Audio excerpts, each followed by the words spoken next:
नमस्कार साथियों, law order and civil rights YouTube channel में आपका स्वागत है, अभिनंदन है। बहुत सारे बच्चों का एक मैसेज आ रहा है जिनको हम खुलासा करना बहुत ज़रूरी है कि बच्चे पूछ रहे हैं कि जून 2019 में जो यूजीसी नेट की परीक्षा आयोजित हो रही है उसके लिए हम कितना घंटा पढ़ें, यानी कि स्टडी में कितना समय दें। हम तो थक चुके हैं आंसर देते देते, तो हमने सोचा कि सभी के लिए एक कॉमन लेक्चर दे दें, आपको इन्फॉर्मेशन पहुंचा दें ताकि आपके सभी के लिए जो है फ़ायदेमंद साबित हो। दोस्तों, अभी सबको पता है कि जून 2019 के लिए फार्म भरने या एप्लीकेशन या अप्लाई करने की तिथि जो है प्रारंभ हो चुकी है, यानी कि बच्चे जो हैं अब अप्लाई कर रहे हैं। और यदि आपने अप्लाई नहीं किया है तो अप्लाई जल्दी से कर लें। जल्दी से करने से हमारा तात्पर्य है जितना जल्दी करेंगे उतना जल्दी स्टडी प्रारंभ कर देंगे। यानी कि मेरा जो आदत रहा है और भी जो लोग जो इसमें जो क्लियर किए हुए हैं या सक्सेसफुल व्यक्ति हैं, वो जिस दिन फार्म अप्लाई करते हैं उस दिन से पढ़ना स्टार्ट कर देते हैं। तो जितना जल्दी हो सके आप अप्लाई कर देंगे तो स्टार्ट जल्दी कर लेंगे। क्या होता है, ये सब मेंटल एक प्रेशर होता है फार्म भरने के बाद, और जब टाइम टेबल प्राप्त हो जाता है। दो चीज़ें, एक अप्लाई करना और दूसरा जो है हम जो है टाइम टेबल जान लेते हैं कि मेरा पेपर जो है इतने तारीख को है और मेरे पास इतना समय बचा हुआ है। आपको सभी को पता है जून के जो मध्य बीच में होना है, ठीक है, पूरे बीच में होना है, ठीक है। तो मिडिल जो डेट है उसमें होगा। तो यदि आज से हम यदि कैलकुलेशन करें तो आपको 3 से 3.5 महीना का समय है। मार्च है, अप्रैल है, मई है और जून का कुछ दिन है, यानी कि 3.5 महीना हम मान लें। यदि इसको डे में बदलें तो 90 से 100 दिन होता है। 100 दिन के आसपास आपके पास में समय है। अब ये जो 100 दिन है, आप पेपर फर्स्ट और पेपर सेकेंड दोनों को देना है, दोनों में डिस्ट्रीब्यूट करना है। तो जैसे पेपर फर्स्ट है, आपके पास में पेपर फर्स्ट में 10 चैप्टर है और पेपर 2 में भी 15 से 20 चैप्टर होता ही है, 15 से 20 चैप्टर। यानी कि आप दोनों को जो है समय बांटना पड़ेगा। 90 दिन तो है, 90 से 100 दिन तो है। इस 90-100 दिन में से जैसे मान लीजिए एक चैप्टर फर्स्ट पेपर को 10 दिन देते हैं, तो एक चैप्टर को, एक यूनिट को जो है 10 दिन देते हैं, तो आपका 100 दिन जो है कंप्लीट हो जाता है। और सेकेंड पेपर को आप जो है उसको कम से कम 1.5 यूनिट करना पड़ेगा आपको, ठीक है। एक दिन में 1.5 यूनिट करते हैं, ठीक है। एक दिन में 1.5 यूनिट कहाँ होगा, मतलब आपका जो है, हम बताने के पीछे रीजन है ये है कि आपको 8 से 9 दिन देना पड़ेगा, 7-8 दिन देना पड़ेगा। यानी कि सेकेंड पेपर में आपको जो है सेकेंड पेपर के लिए 7-8 दिन देना पड़ेगा। एक चैप्टर 8 से 9 दिन में कंप्लीट करना पड़ेगा। तो कैसे देना है, एक दिन से क्या मतलब है, कितना घंटा पढ़ें। तो स्ट्रेटजी हमको जो बनाना है, जो रणनीति बनाना है, सुबह और शाम 2 भागों में आपको बांट देना है।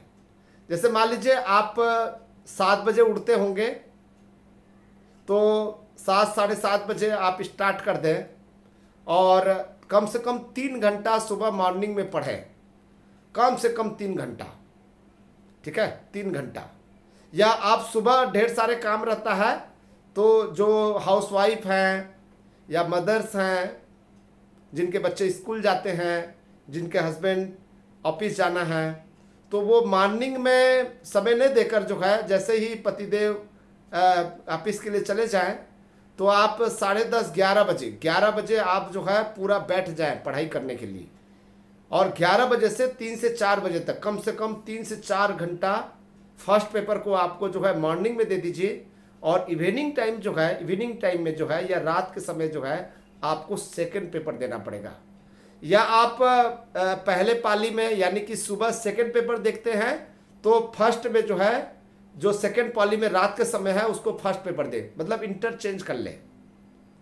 उस दौरान दोनों पेपर को साथ साथ ना पढ़ें। यदि पेपर फर्स्ट पढ़ रहे हैं तो 2 से 3 घंटा पेपर फर्स्ट ही पढ़ें, और यदि पेपर 2 पढ़ रहे हैं तो उस बीच में पेपर फर्स्ट ना पढ़ें। दूसरा चीज है, ठीक है, आप समय तो दे रहे हैं लेकिन आपको 1 घंटा का समय देना पड़ेगा दोनों पेपर के लिए, कि जो हमने कल पढ़ा था, परसों पढ़ा था, उसके दिन पढ़ा था, वो कितना दिमाग में बैठा है रिवीजन करने का। यानी कि इधर 3 घंटा उधर 3 घंटा और आपको 1-1.5 घंटा जो है रिवीजन करने का, यानी कि 7 से 8 घंटा यदि रोज देते हैं तो ये जो 3 महीना 3.5 महीना समय है टोटल कवर हो जाएगा आपका। आप केवल नेट पास नहीं होंगे, जेआरएफ क्लियर हो जाएंगी। 8 घंटा। दोस्तों याद रखिएगा एक बात जो है हमेशा, जैसे पतिदेव या पिताजी या भैया ड्यूटी करने जाते हैं तो 8 घंटा समय देते हैं काम में 8 घंटा का समय होता है, तो वैसे ही पढ़ाई भी जो है 8 घंटा का समय है। अब कई लोगों की प्रश्न है कि सर हम तो जॉब वाले हैं, हम तो काम करते हैं, तो ऐसे स्थिति में हम क्या करें, हम समय लाएं तो लाएं कहाँ से। तो दोस्तों देखिए, जो जॉब वाले हैं 8 घंटा जो हमने ऑफिस में दिया हुआ है, उसके बावजूद भी आपके पास में 16 घंटा है। 8 घंटा आपने ऑफिस में दिया और 8 घंटा आपने जो है किनको दिया, घर परिवार सोने दैनिक दिनचर्या में आपने लगाया, उसके बावजूद भी 8 घंटा बच रहा है। कम से कम 5 से 6 घंटा तो आपको देना पड़ेगा। 5 से 6 घंटा दीजिएगा, ठीक है। 5 से 6 घंटा यदि आप देते हैं तो सफिशिएंट माना जाएगा। लेकिन जो रिवीजन वाला 1 घंटा है वो मोस्ट इंपॉर्टेंट है। कल जो हमने पढ़ा था, उसके पहले दिन पढ़ा था, उसके दिन पढ़ा था, उसको रिवीजन करने का। केवल आप नोट्स बना रहे हैं या आप उसको पढ़ दिए या थोड़े समय के लिए समझ में आ गया, फिर उसके बाद में चैप्टर आगे बढ़ गए, तो ऐसे स्थिति में आपका कंप्लीट कभी नहीं होगा। मतलब आगे पार्ट पीछे सपाट हो जाएगा। आगे पार्ट जैसे पढ़े, पीछे पार्ट जो है हम भूल गए, तो ऐसा नहीं होना चाहिए। आप थोड़ा सा पढ़े, 1 घंटा पढ़े, लेकिन दिमाग में वो बैठ जाना चाहिए, दिमाग में वो क्लिक करना चाहिए। यदि दोबारा आपसे क्वेश्चन पूछा जाए तो आपसे वो बन जाना चाहिए, तब जाकर पढ़ाई का कोई महत्व है। अन्यथा आप 1 साल ले लीजिए, आपके लिए कम पड़ेगा। लेकिन थोड़ा सा पढ़ें, मस्तिष्क में बैठना चाहिए, उसको बार बार रिवीजन करना है। जो सर्विसमैन है, जो हाउसवाइफ है, वो मॉर्निंग में भी पढ़ सकते हैं, मॉर्निंग में खाना बनाते बनाते पढ़ सकते हैं, काम करते करते पढ़ सकते हैं। मैं तो बहुत सारे काम ऐसे ही करता हूँ, गाड़ी चलाते चलाते मैं पढ़ लेता हूँ, ठीक है, नहाते समय भी मैं पढ़ लेता हूँ। यानी कि 24 घंटा आपको जो है पढ़ सकते हो, केवल सोने को छोड़कर। कैसे? हमने जो कल पढ़ा था, किचन में लता मंगेशकर के गाना गुनगुनाने के बजाय यदि आपके सिलेबस में जो आपने पढ़ा है उसको यदि खाना बनाते बनाते रिवीजन करें, तो मुझे नहीं लगता कि आपको जो है एक्स्ट्रा समय की जरूरत है।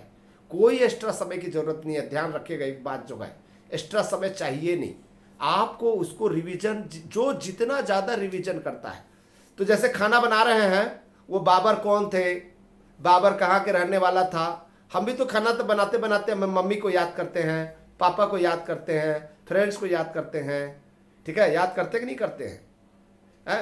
जब हम बाथरूम जाते हैं तब भी तो कोई इनको याद आता है। याद रखना, सबसे ज़्यादा याद जो है, याददाश्त जो होता है वो बाथरूम में होता है। यदि आप चाबी गुम हो गया है, आप बाथरूम में बैठ जाइए 10 मिनट, आपको चाबी याद आ जाएगा। ध्यान रखिएगा, बाथरूम बहुत इंपॉर्टेंट जगह होता है। मैं आपको ये नहीं कर रहा हूँ कि ये मनोवैज्ञानिक कर रहे हैं। और ध्यान रखिएगा, 40 मिनट के बाद में, 40 मिनट पढ़ने के बाद, या आपका शरीर, ये जो रक्त वाहिनियाँ हैं वो सिर तक नहीं पहुंच पाता है, तो इसलिए थोड़ा सा लेटना चाहिए। हर 40 मिनट में थोड़ा सा विश्राम करना चाहिए, थोड़ा सा लेट जाना चाहिए, थोड़ा सा पानी पीना चाहिए, थोड़ा सा चाय पी सकते हैं, कुछ और खा सकते हैं। ये बहुत इंपॉर्टेंट माना जाता है। 40 मिनट में आपको थोड़ा सा 2 मिनट, 4 मिनट, 5 मिनट ब्रेक करना, कंटिन्यू नहीं पढ़ना। रिवीजन ज़्यादा से ज़्यादा करें। मैं तो ऐसे ही करता हूँ, थोड़ा सा पढ़ता हूँ, जो मुझे कल पढ़ाना है या आप लोगों को लाइव क्लास पढ़ाना है, मैं पहले थोड़ा सा देख लेता हूँ, उसको 1-2 घंटा जो है दूसरा काम करते करते रिवीजन कर लेता हूँ। तो अब मुझे पता चल जाता है कि मुझे आपको क्या पढ़ाना है, क्योंकि मैंने 2-3 बार रिवीजन कर लिया है। इसका मतलब है कि मेरे दिमाग में बैठ गया है। जितना रिवीजन करेंगे उतना दिमाग में बैठेगा।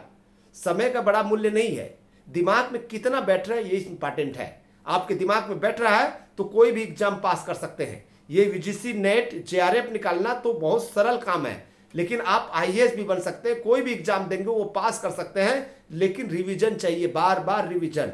यानी कि आपके पाठ पीछे सपाट नहीं होना चाहिए। यदि आगे पाठ पीछे सपाट है तो आप कितना भी घंटा ले लो, आपकी बस की बात नहीं है। दोस्तों, हमने कोशिश किया हुआ है कि जो ट्रिक लोग अपनाते हैं सक्सेसफुल व्यक्ति, उसी ट्रिक को ही जो है मैं आपको बता रहा हूं। मेरा पढ़ने और पढ़ाने का तरीका यही है, मैं बार बार रिवीजन करता हूं। मैं जितना हो सके पढ़ता कम हूं, रिवीजन ज्यादा करता हूं। तो इसी माध्यम से मैं ज्यादातर सफल हुआ हूं। ठीक है, मेरे पास में हाईएस्ट डिग्री है, कई पीजी है, और मैं यही काम करता हूं कि बार बार रिवीजन करो, बार बार रिवीजन करो, दिमाग में बैठ जाना चाहिए। और उसको इनपुट तो ले लिया, आउटपुट करो, दूसरे को बताइए, दूसरे को जितना हो सके बताइए। कल जो मैंने पढ़ा था उसको जो है आप बताना स्टार्ट करिए, दूसरे को बताइए। यानी कि सुनिए, पढ़िए और उसके बाद में आउटपुट निकालिए, उसको निकाल दीजिए। निकालेंगे तो दोनों काम होगा। जितना लिए थे उतना आप देंगे, जब जितना लेंगे उतना देंगे तो स्वाभाविक सी बात है मस्तिष्क में बोझ नहीं होगा। ये मस्तिष्क जो है बोझ नहीं होगा बल्कि फ्री हो जाएगा। जितना हम ऑक्सीजन लेते हैं उतना कार्बन डाइऑक्साइड निकालना भी रहता है। जब ये कार्बन डाइऑक्साइड निकलेगा नहीं तो ये शरीर आपका जो है काम करना बंद कर देगा। कार्बन डाइऑक्साइड छोड़ रहे हैं तो आपको उतना ऑक्सीजन लेना पड़ेगा। यानी कि आप पढ़ेंगे और फिर दूसरे को पढ़ाएंगे तो ही आपका काम बन पाएगा, अन्यथा काम नहीं बनेगा। दोस्तों, यदि आपको ठीक लगे तो जरूर लाइक कर दीजिएगा, कमेंट्स कीजिएगा, साथ ही साथ शेयर करना है तो शेयर कर दीजिएगा।